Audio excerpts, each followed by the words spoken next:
समांतर श्रेणी के बारे में हम देखेंगे कि समांतर श्रेणी होता क्या है। पहले हम समझ लेते हैं, फिर उसके बाद इससे संबंधित प्रश्नों को हल करेंगे। समांतर श्रेणी, जिसको अंग्रेजी में हम एरिथमेटिक प्रोग्रेशन कहते हैं, यहाँ पर नाम से समझ में आना चाहिए कि ये प्रोग्रेशन कहा गया है।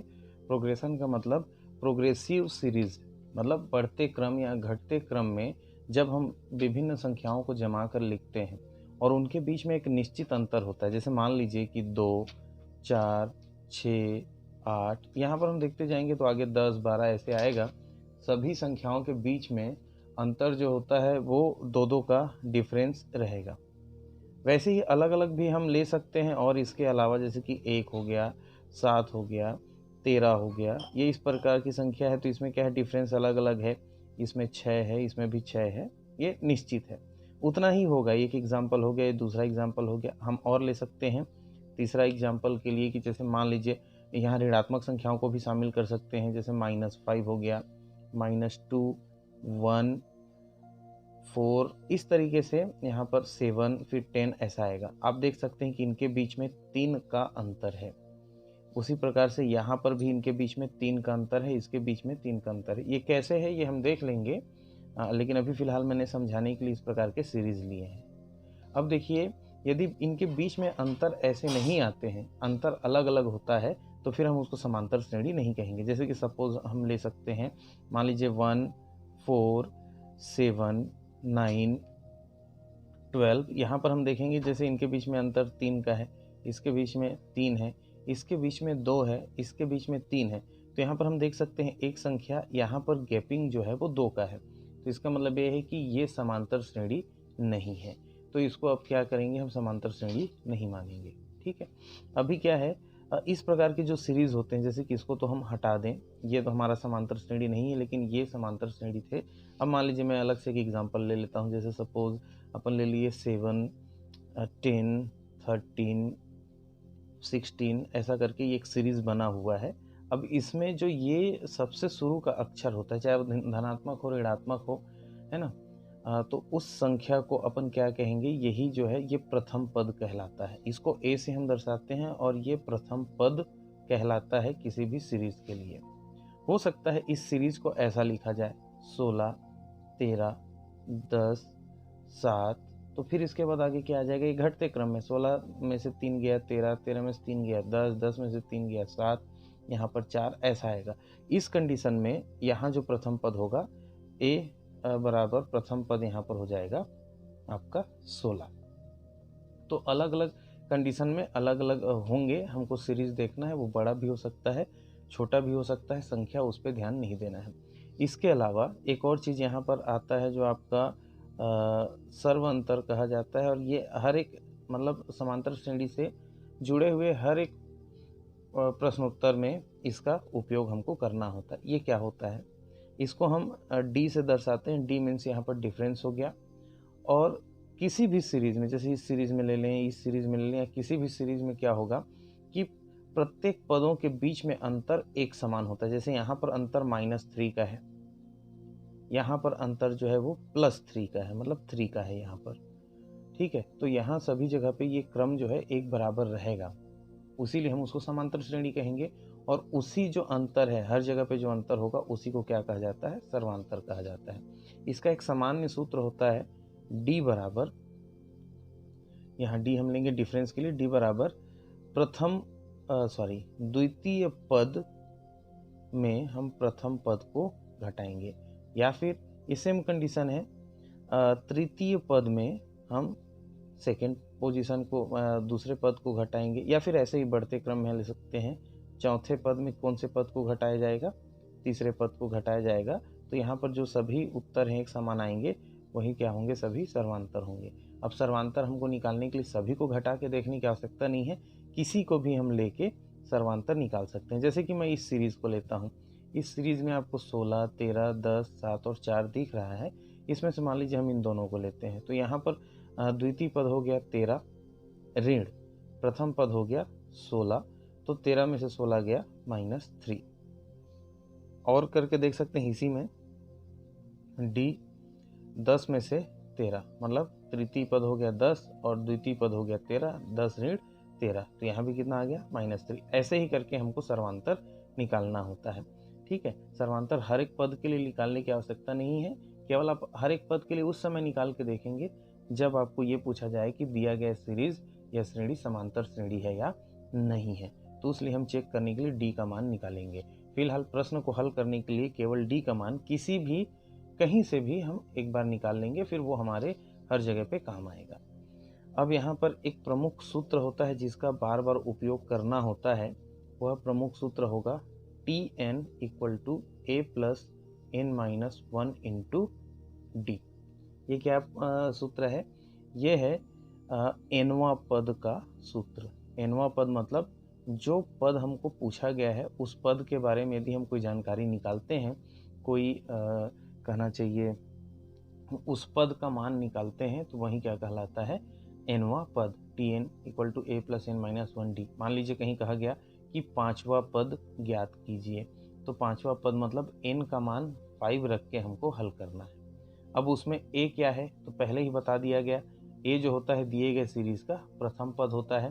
d क्या है तो d जो है दिए गए सीरीज का श्रेणी का सर्वांतर होता है। तो ये a और d और जो चाहा गया है उस पद का संख्या यदि हम रख देते हैं तो हमको nवां पद, जो पद ज्ञात करने के लिए कहा गया है, उसका मान निकाला जा सकता है। अब इस पर आधारित कुछ एक प्रश्न है जिसका हम समाधान यहाँ पर करते हैं। हमारे पास है प्रश्नावली 1। इस प्रश्नावली ये अध्याय 4 का प्रश्नावली है, 4.1 अध्याय 4 से हमारे पास लिया गया है।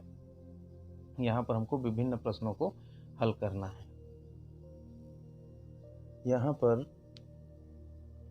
हम देखेंगे प्रश्नों को, प्रश्न कौन कौन से हैं। यहाँ पर पहला प्रश्न आपका दिया गया है, आप पुस्तक लेके बैठेंगे तो ज़्यादा अच्छा होगा, नहीं है तो यहाँ दिख रहा होगा आपको। दी गई समांतर श्रेणी का प्रथम पद और सार्वंतर है। यहाँ पर आपको दिया है 3/2, 1/2, -1/2, -3/2 और इस तरीके से ये सीरीज आगे बढ़ रही है। तो यहाँ पर हमको क्या क्या निकालने के लिए कहा गया है? प्रथम पद और सर्वांतर। प्रथम पद मतलब a और सर्वांतर मतलब d।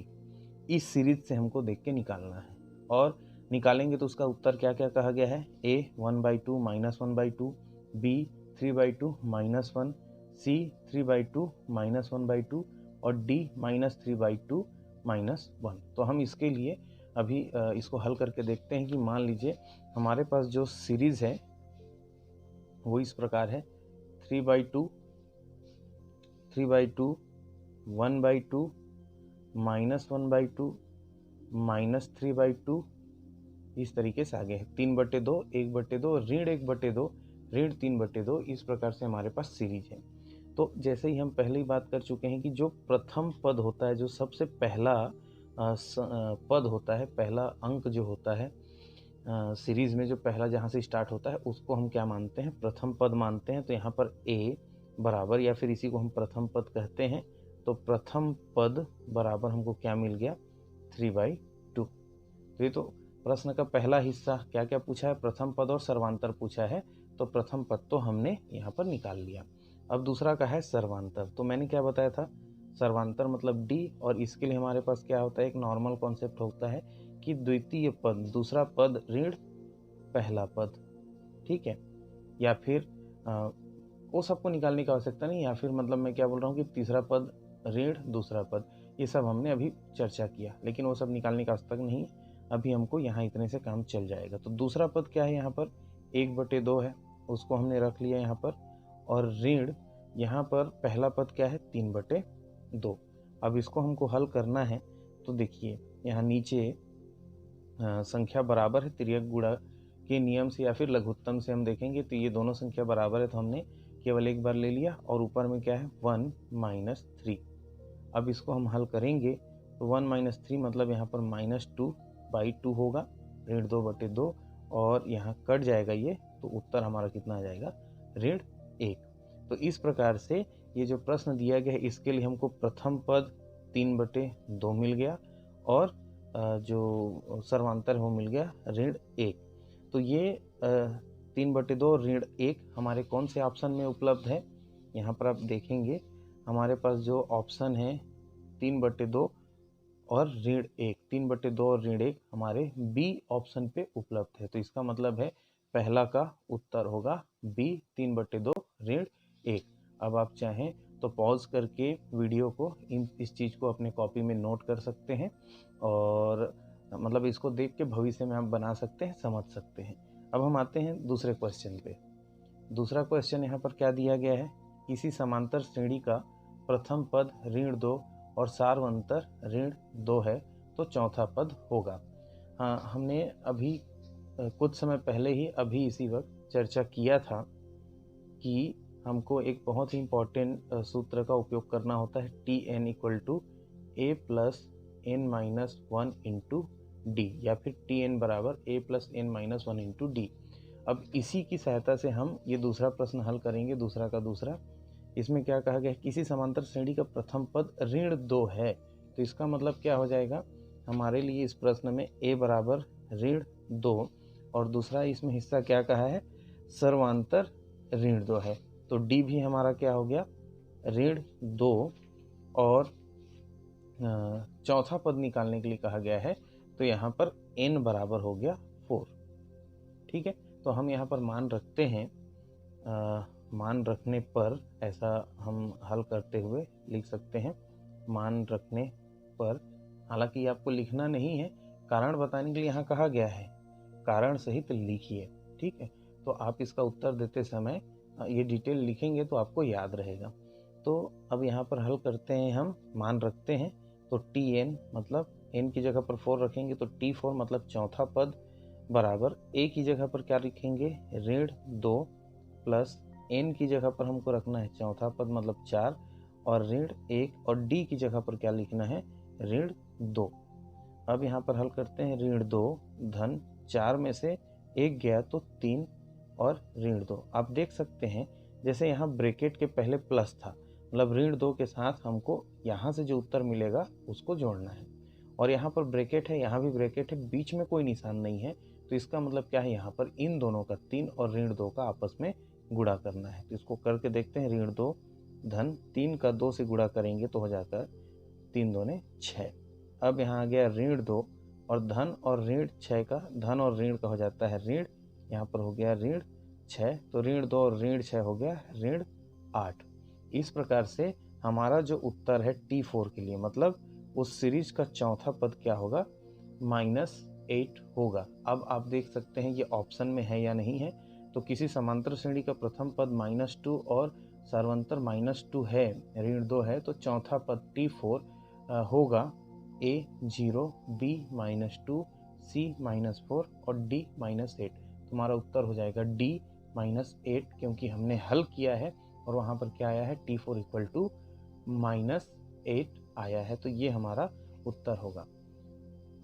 अभी के लिए इस वीडियो में इतना ही। हम इसी का हल करने के लिए तीसरा, चौथा, पांचवा को हल करने के लिए अभी नेक्स्ट वीडियो लाएंगे।